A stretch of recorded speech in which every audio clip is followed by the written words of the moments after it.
আজকে গল্পের নাম হলো কবরের প্রথম রাত। কবরের প্রথম দিন মানুষের কোলাহল থেমে যায়। মাটি চাপা দিলে শেষ যে শব্দটা শোনা যায় সেটা হলো নীরবতা। হাত পা যেখানে নড়ত সেখানেও নড়ে না। শরীর ঠান্ডা, অচেনা। মাটি থেকেই বোঝা যায় এটা আর দুনিয়া নয়। হঠাৎ দূর থেকে ভেসে আসে মৃত্যু ফেরেশতাদের পায়ের আওয়াজ। তাদের চেহারা দেখা যায় না, কিন্তু উপস্থিতি পুরো কবরকে কাঁপিয়ে দেয়। তারা জিজ্ঞেস করে, তোমার রব কে? তোমার দিন কি? জিহ্বা শুকিয়ে যায়।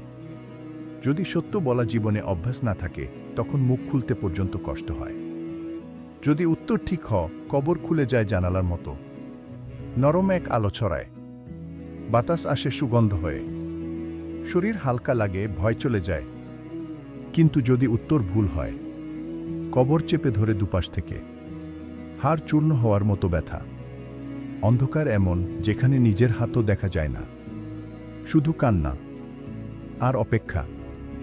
কবরের প্রথম দিন মানুষ বুঝে যায় জীবন যত বড়ই হোক, শেষ ঠিকানা মাত্র 3 হাত মাটি। আর সেখানে শুধু নিজের কাজই সঙ্গী হয়ে আসে। গল্প যদি ভালো লেগে থাকে সাবস্ক্রাইব করতে ভুলবেন না।